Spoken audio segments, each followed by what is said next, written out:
Hi friends, ಏನು ಗೊತ್ತಾ, ನಾವು ನಡೆಯುತ್ತಿರುವ ದಾರಿ ಸರಿ ಇದ್ದರೆ, ನಮ್ಮ ಉದ್ದೇಶ ಸರಿ ಇದ್ದರೆ ನಾವು ಯಾರಿಗೂ ಹೆದರುವ ಅವಶ್ಯಕತೆ ಇಲ್ಲ. ಕೆಳಗೆ ಬಿದ್ದವನಿಗೆ ಆಳಿಗೊಂದು ಕಲ್ಲು ಎಸೆಯುವ ಜನರ ಮಧ್ಯೆ ನಾವು ಕೊಡವಿ ಎದ್ದೇಳಲೇಬೇಕು. ಹಾಗೆ ಯಾರಾದರೂ ನಮ್ಮ ಕಾಲೆಳೆದರೆ ನಾವು ದುಃಖಿಸುತ್ತಾ ಚಿಂತಿಸುತ್ತಾ ಕೂರಬಾರದು. ಛಲ ಬಿಡದೆ ನಾವು ಹಿಂದೆ ಹೋದ ಕಾಲನ್ನೇ ಬಳಸಿ 2 ಹೆಜ್ಜೆ ಮುಂದೆ ಇಟ್ಟು ಜೀವನದಲ್ಲಿ ಕಾಲು ಎಳೆದವರು ಇನ್ಯಾವತ್ತೂ ನಮ್ಮನ್ನು ಮುಟ್ಟಲು ಹಾಗೂ ತಲುಪಲು ಸಾಧ್ಯವಾಗದ ಉನ್ನತವಾದ ಸ್ಥಾನವನ್ನು ತಲುಪಿಯೇ ತೀರಬೇಕು. ಡೂ ಆರ್ ಡೈ ಅಂತ, ಹಾಗೆ ಮನಸ್ಸಿದ್ದರೆ ಮಾರ್ಗ ಅಂತ ನಾವು ದೃಢ ಮನಸ್ಸು ಮಾಡಿದರೆ ಇವೆಲ್ಲವೂ ಸಾಧ್ಯವಾಗುತ್ತದೆ. ಏನು ಗೊತ್ತಾ ಫ್ರೆಂಡ್ಸ್, ಇವತ್ತು ನಾನು ಹೊಸ ಸ್ಟವ್ ತೊಗೊಂಡು ಬಂದಿದ್ದೀನಿ.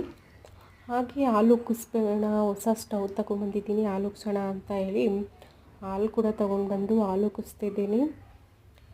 ತುಂಬ ಏನೋ ಒಂಥರ ಪಾಸಿಟಿವ್ ವೈಬ್ಸ್ ಅಂತ ಅನ್ನಿಸ್ತಾ ಇದೆ. ನೋಡೋಣ ಏನಾಗುತ್ತೆ. ನೋಡಿ, ಹಾಲು ಉಕ್ಕುತ್ತಾ ಇದೆ. ಸ್ಟವ್ ಪರವಾಗಿಲ್ಲ, ಲೈಟ್ ವೆಯ್ಟ್ ಇದೆ, ಸ್ಟೀಲ್ ಬಾಡಿ. ಆಗಲೇ ಕಾಣಿಸ್ತಿದೆಯಲ್ಲ ನಿಮಗೆ, ಇದೇ ಫಸ್ಟ್ ಟೈಮ್ ಹಚ್ಚಿ ಹಾಲು ಕುದಿಸ್ತಿರೋದು.